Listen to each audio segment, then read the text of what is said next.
नमस्कार, आप देख रहे हैं दैनिक साथी हरियाणा। सनातन धर्म में भगवान से बड़े गुरु बताए गए हैं। वहीं जब गुरु पूर्णिमा का दिन हो तो इसका महत्व और भी ज्यादा बढ़ जाता है। हरियाणा के रेवाड़ी शहर में भी गुरु पूर्णिमा के अवसर पर अनेकों कार्यक्रम आयोजित किए गए। इसी कड़ी में 52 साल से धर्म की लो जगा रहे शहर के चिप्पटवाड़ा स्थित श्री राम सत्संग भवन की ओर से भी पंजाबी धर्मशाला में भव्य कार्यक्रम का आयोजन किया गया।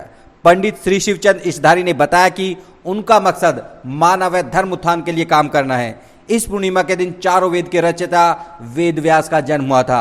धर्म का मतलब लोगों को तोड़ना नहीं बल्कि जोड़ना है। अब आपको दिखाते हैं जिस तरह से धर्म की आस्था को लेकर लगातार विवाद चल रहा है, वह कावड़ यात्रा हो या फिर अन्य कार्यक्रम। इस दौरान रेवाड़ी में लंबे समय से धर्म उत्थान से जुड़े पंडित श्री शिवचंद ईशधारी ने आखिर क्या कहा। श्री राम सत्संग भवन ये समझ लो सन 72 से चल रहा है। इसके अंदर किसी भी तरह का प्रॉफिट लॉस का कोई सवाल नहीं है। इसके अंदर मानवता का उत्थान, हम सब एक हैं, ना कोई हरिजन है, ना कोई ब्राह्मण है, ना कोई संत है। हम एक परमपिता परमात्मा की संतान है और इसी उद्देश्य से हमने एकता के उद्देश्य से और धर्म का उत्थान करने के लिए हमने इस भगवान के भक्ति के अंदर नाम दिया। आज का पूरा आयोजन क्या था? ये जो आयोजन आज का आयोजन मुझे तो ये जनता ही देख रही है। आयोजन तो जनता बताएगी भाई, इनसे पूछिए, वो पुराने रहे। मेरे पास तो जनता के ये था, ये जनता भी दूसरे की जनता होगी और मेरे तो अपने बेटा और बेटी के समान है। गुरु पूर्णिमा का क्या महत्व है? गुरु पूर्णिमा का जो महत्व है, आज के दिन भगवान ब्रह्मा के व्यास जी पैदा हुए थे और उन्होंने इससे पहले वेद नहीं थे। व्यास जी ने समाधि लगा करके ब्रह्मांड के अंदर और देववाणी को इकट्ठा किया। देववाणी हम तुम नहीं समझते और समझते हैं तो अनुभव से। देववाणी क्या है? जैसे आकाश में बादल गरज रहे हो तो आप क्या कहोगे? क्या होगा? बारिश होगी। ये देववाणी है। इसी तरह से तेज बारिश तेज हो, ये धूप तेज हो गई है, बारिश आएगी।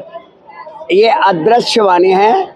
ये ब्रह्मा जी ने वेद व्यास जी ने समझ करके और एक वेद बनाया था जिसके अंदर 1,20,000 श्लोक थे। अब 1,20,000 श्लोक को एक आदमी या एक संत नहीं पढ़ता था। उन्होंने 4 ब्राह्मणों को जुम्मे लगाया, पहल वगैरह के, वशिष्ठ के। उन्होंने एक वेद के 4 हिस्से कर दिए। पहले आयुर्वेद जिसके अंदर जड़ी बूटियों का ज्ञान है। अगर हमारा शरीर स्वस्थ है तो हम भक्ति कर सकते हैं। दूसरा ऋग्वेद जिसके अंदर मंत्रों का ज्ञान है। शब्द मंत्र एक शब्द है, जैसे आओ जी बैठिए, सम्मान, ओ का बैठा बैठ, ये उच्चाटन है। इसी तरह वेद के अंदर है 19,675 मंत्र यजुर्वेद के अंदर है। फिर बनाया उन्होंने सामवेद। सामवेद के अंदर 85,000 मंत्र है। फिर अर्थवेद बनाया। अर्थवेद के अंदर 64,000 के करीब मंत्र है। ये चारों वेद मेरे पास है। मैंने मनुस्मृति पढ़ी है, बाइबल पढ़ा है और गुरु ग्रंथ साहब पढ़ा है। इसके साथ कुरान शरीफ का भी मैंने आधा अध्ययन किया है। 6,200 कुरान शरीफ में आयतें हैं। 27 रामायण का मेरा अध्ययन है। 27 रामायण मेरे पास अब भी है। मेरा जिंदगी से लेकर अब तक पढ़ने का शौक है। मैं 6-6, 7-7 घंटे एक साथ पढ़ता हूँ और शायद मेरी उम्र 81 साल की है। आप यदि मेरी लिखाई देखोगे तो आज के बच्चों को मैं चैलेंज कर रहा हूँ, इतनी सुंदर लिख के दिखा दे। एक महाराज जी, आज का जो आयोजन था उसमें कहाँ से कितने लोग शामिल हुए और क्या संदेश रहा आपका उनके लिए? मेरा तो एकता का रखो, अपने घर में रखो। जिस तरह हम आज यहाँ मिल रहे हैं इसी प्रकार अपने देश की रक्षा करो, अपने परिवार की रक्षा करो। मैं ये नहीं चाहता किसी तरह अलगादी हो, साधु बनो, संत बनो। मन के अंदर पवित्रता रखो। यही साधु और सन्यासी है। लगभग 700-800 आदमी के करीब आए होंगे। मैं संजय स्वामी रेवाड़ी निवासी हूँ और श्री राम सत्संग भवन दरबार से पिछले 40 वर्ष से तो मैं इनका शिष्य हूँ और मेरे पिता मेरे माता सभी इनके शिष्य रहे। तो हमारा तो इनका बहुत पुराना नाता है और ये लगभग 50 साल हो गए हैं गुरु पूर्णिमा पर्व को यहाँ मनते हुए।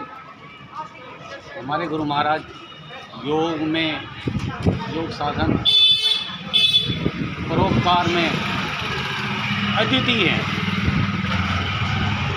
ना किसी प्रकार का इनको कोई लोभ, ना लालच, जिसको जैसी ज़रूरत होती है उसको उसी तरह की मदद करते हैं। इनसे बढ़ के हमने अपने जीवन में दूसरा व्यक्ति नहीं देखा।